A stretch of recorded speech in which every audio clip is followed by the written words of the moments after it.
Tu penses d'essayer ta chance au casino d'un navire de croisière? Ou bien tu l'as déjà fait et tu t'es rendu compte qu'il y avait des choses que personne ne t'avait dites avant de t'asseoir devant une machine à sous? Eh bien, c'est le moment idéal pour découvrir tout ce que j'aurais aimé savoir avant d'y mettre un pied. Non, je n'étais jamais entré dans un casino auparavant, mais maintenant je vais droit au but avec ce qui compte vraiment une fois que tu es en haute mer. Reste jusqu'à la fin, car le dernier point pourrait vraiment te surprendre. 1. Le casino n'est pas ouvert tout le temps. Même si l'on pourrait croire que les casinos sur les croisières fonctionnent comme ceux de Las Vegas, ouverts jour et nuit, ce n'est pas le cas. En réalité, ils ferment chaque fois que le navire est à quai. Pendant qu'il est amarré, les lumières s'éteignent, aucune machine à sous ne fonctionne et pas une seule table de blackjack n'est ouverte. Même lorsque la croisière est en pleine mer, les machines à sous sont généralement les premières à être activées, mais les jeux de table, comme le blackjack ou la roulette, commencent bien plus tard, presque toujours au coucher du soleil. Alors, si tu pensais commencer ta journée en misant à 10h du matin, il est très probable que tu te retrouves à marcher seul dans une salle vide. Le mieux, c'est de consulter le programme quotidien ou l'application du navire pour savoir exactement à quelle heure chaque activité ouvre. L'emplacement du casino n'est pas choisi au hasard. La localisation du casino n'est pas un détail mineur. En général, il est situé en plein milieu de tout, entre le bar et le buffet, près des spectacles ou des boutiques, exactement là où tout le monde passe. Ce n'est pas une coïncidence. Il est conçu de cette façon pour que, sans t'en rendre compte, tu finisses par y entrer. Tu entends le son d'une machine à sous, tu vois quelqu'un célébrer un coup gagnant, et avant même d'y penser, tu es déjà à l'intérieur. Ce n'est pas un piège, mais bien une tentation soigneusement planifiée. Si tu te sens attiré encore et encore sans comprendre pourquoi, sache maintenant que cela fait partie du design du parcours. Il existe des cours gratuits pour apprendre à jouer. Si tu n'as jamais compris comment fonctionnent certains jeux comme le blackjack ou les dés, voici une bonne nouvelle. De nombreuses croisières offrent des cours gratuits pour apprendre. Dans ces ateliers, tu peux t'approcher des tables, poser des questions, essayer des coups et comprendre le fonctionnement de chaque jeu sans avoir à miser de l'argent. Ce ne sont pas des cours ennuyeux, ni techniques, mais des explications détendues, pensées pour que tout le monde puisse participer. Idéal pour ceux qui veulent commencer à jouer en confiance, sans peur de paraître ridicule ou de perdre de l'argent dès le départ. 1. Les gains vont sur ta carte de cabine. L'une des choses qui surprend le plus au début, c'est que, lorsque tu gagnes sur une machine à sous, aucun billet ni coupon ne sort.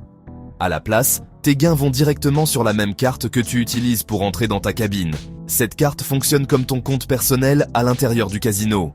C'est pourquoi tu dois toujours t'assurer de l'insérer avant de jouer. Si tu ne le fais pas et que tu gagnes, tu devras demander de l'aide à l'hôte du casino pour qu'il enregistre ton gain manuellement. Et lorsque tu voudras retirer ton argent, ne va pas à la machine. Rends-toi plutôt au guichet du caissier. Au début, cela peut sembler étrange, mais une fois que tu as compris, c'est en fait assez pratique. 1. La nuit. Le casino explose de monde. Quand la nuit tombe et que les spectacles se terminent, le casino devient l'un des endroits les plus fréquentés du navire. Les lumières brillent, les machines à sous sonnent sans arrêt et les tables de blackjack sont pleines de gens qui rient, gagnent, perdent et passent un bon moment. Même si tu ne comptes pas jouer, c'est un excellent endroit pour observer. Mais si tu as une machine ou une table préférée, mieux vaut y aller tôt, car après 21h, trouver une place peut être aussi difficile que de dénicher une place de parking un samedi dans un centre commercial. Si tu veux être sûr d'avoir une bonne place, le mieux est d'arriver un peu avant. 1. L'âge minimum pour jouer est de 18 ans. Ce détail en surprend plus d'un, alors qu'à terre, il faut avoir 21 ans pour entrer dans un casino. En haute mer, les règles changent. Dans la plupart des croisières, à partir de 18 ans, tu peux déjà jouer aux machines à sous, aux tables de blackjack, à la roulette et aux autres jeux. Cependant, il existe des exceptions. Par exemple, si l'itinéraire inclut des destinations comme l'Alaska, ce sont les lois locales qui s'appliquent. Et là, il peut être exigé d'avoir 21 ans. Mais si la croisière est dans les Caraïbes ou sur des routes internationales, les plus de 18 ans sont déjà autorisés à tenter leur chance au casino. Important. Même si tu peux jouer dès 18 ans, l'âge légal pour consommer de l'alcool reste 21 ans. Tu pourrais donc gagner à la roulette, mais trinquer avec un soda. 1. Tout ce qui brille n'est pas un gain. L'un des stratagèmes les plus courants dans les casinos de croisière est celui des fausses victoires. Qu'est-ce que cela signifie? Que de nombreuses machines sont programmées pour célébrer même lorsque tu gagnes moins que ta mise. Par exemple, tu mises 5 € et tu gagnes 2, et pourtant la machine s'illumine, joue une musique triomphale et lance des animations festives comme si tu avais décroché le jackpot. Mais en réalité, tu as perdu 3 €. Ce type de petite célébration est conçu pour te faire croire que tu avances bien et pour t'inciter à continuer à jouer. C'est pourquoi, chaque fois que tu vois une animation festive, regarde bien les chiffres avant de penser que tu es réellement en train de gagner. Parfois, tu es simplement en train de célébrer une perte déguisée.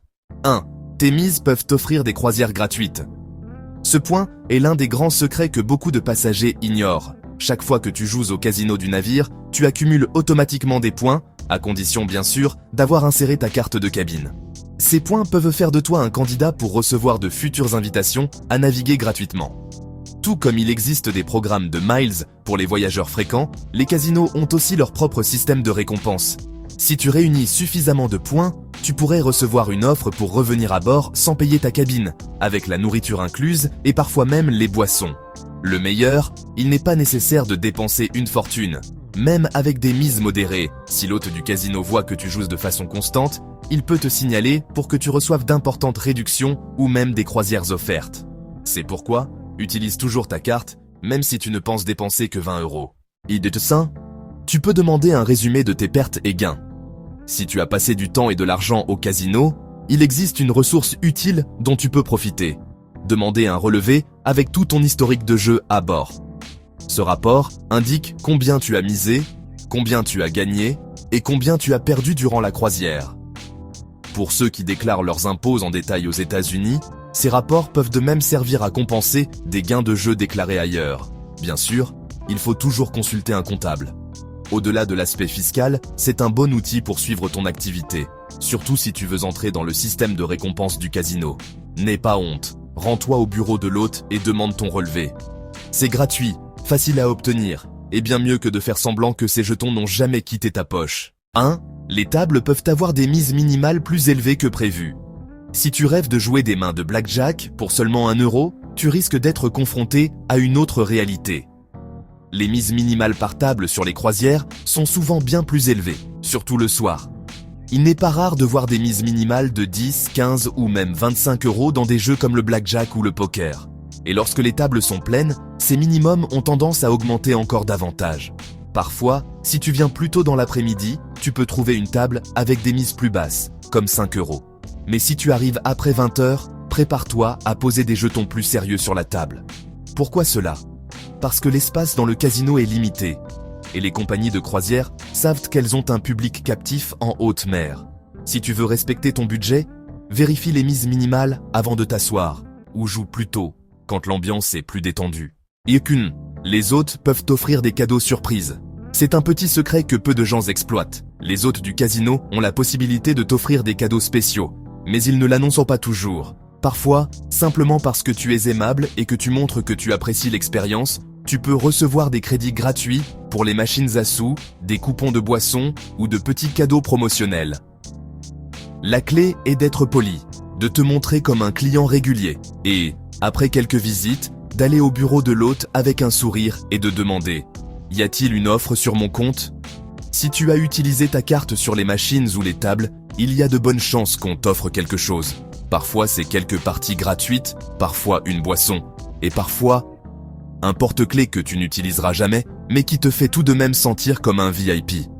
Quoi qu'il en soit, c'est un petit extra gratuit pour quelque chose que tu allais déjà faire. Voilà donc 11 choses que j'aurais vraiment aimé savoir avant de mettre un pied dans le casino d'une croisière. Peut-être que tu finiras quand même par perdre quelques euros, car, eh bien, c'est ça le jeu. Mais au moins tu as maintenant plus d'outils pour t'y déplacer intelligemment. Avec un peu de chance et de stratégie, tu pourrais même repartir avec plus qu'un simple mélange de confusion et de lumière clignotante. Et si tout cela t'a été utile, ne serait-ce que pour te dire « Ah, tiens donc, n'oublie pas de montrer que ça t'a servi ». Pense à nous suivre pour plus de conseils réels sur le monde des croisières, sans détour ni promesses vides. Ah, et ne manque pas la deuxième partie. Là, nous entrerons dans le plus croustillant, les avantages les plus inattendus, des règles peu connues et quelques astuces de casino que, sincèrement, nous ne devrions peut-être même pas révéler. Clique sur la prochaine vidéo et on se retrouve là-bas. Merci d'avoir regardé et bonne chance aux tables.